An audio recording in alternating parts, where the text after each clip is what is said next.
All right, let's dive into one of the absolute cornerstones of machine learning, logistic regression.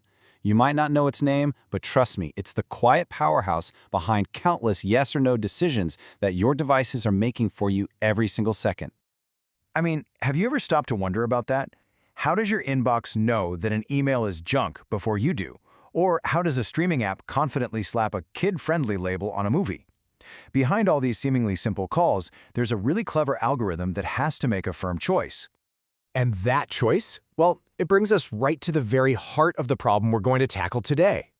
At its core, this is all about classification. It's that simple.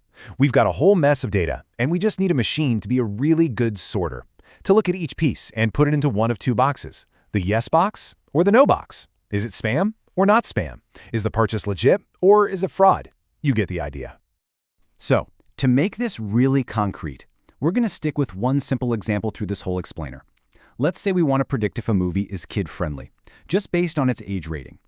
And to make it easy for the machine, we'll say yes is a 1 and no is a 0. It's a clean, binary choice. Okay, so how do we solve this?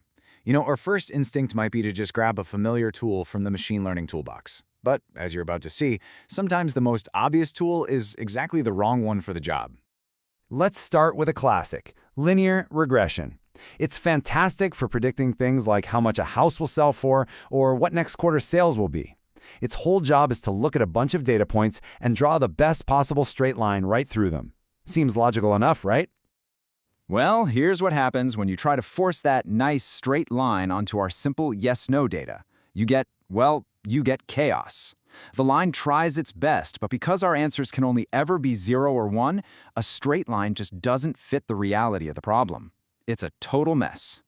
And this is where it just completely breaks down. The line just keeps on going, off into infinity. It might predict that a movie has a 150% chance of being kid-friendly, or get this, a negative 20% chance. I mean, what does that even mean?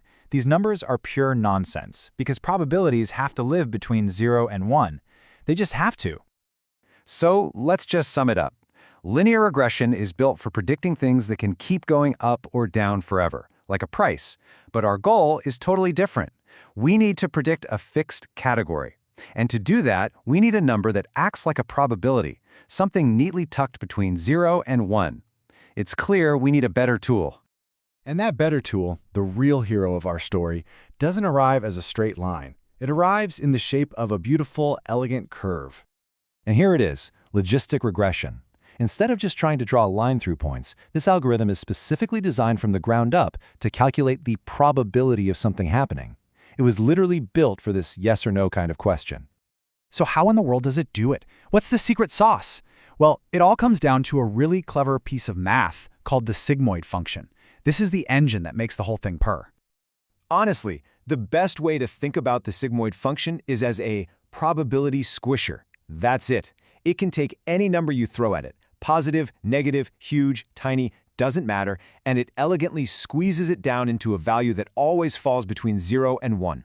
It creates this perfect S-shaped curve that is exactly what you need for probability. So, instead of getting some crazy, nonsensical number like 150%, we get a clean, useful output. For instance, the model might look at a movie rated for a 6-year-old and output 0.82. And just like that, it's telling us there's an 82% chance it's kid-friendly. Now that is a result we can actually work with. Okay, so we're almost there. We have a probability, which is awesome. But how does that turn into the final decision? We still need that definitive yes or no. Right, that 82% is super useful. But your streaming app can't just tell you 82% kid-friendly. It has to make a call. It needs to put the movie in the right category. So how does it make that final leap from a chance to a choice? Well, it's a super simple 3-step process. First, the model calculates the probability using that magic S-curve. Second, we, the humans, set a decision threshold. Usually it's just 0.5 or 50%. And finally, the machine makes the call. Is our 82% probability above that 50% threshold? Yep, so it's a yes. If the probability had been, say, 30%, it would have been a no. Simple as that.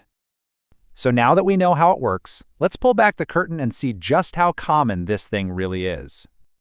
The truth is, this algorithm is one of the most widely used in the entire world. It's like a silent partner in dozens of your daily digital interactions, just constantly making these little yes-no decisions in the background. You'll find it deciding if an email is spam. It's used in medicine to help predict if a tumor is malignant. Banks use it constantly to figure out if someone is likely to default on a loan. Advertisers use it to predict if you're going to click on an ad. Online stores use it to guess if you're about to buy something. The applications are, quite literally, endless. So think about it. We've seen how logistic regression takes what seems like a complicated problem, applies a simple, elegant S-curve, and produces a clear, powerful decision. It's incredibly efficient, and it really makes you wonder, if this is what one of the most fundamental algorithms in machine learning can do, what else is possible? What comes next?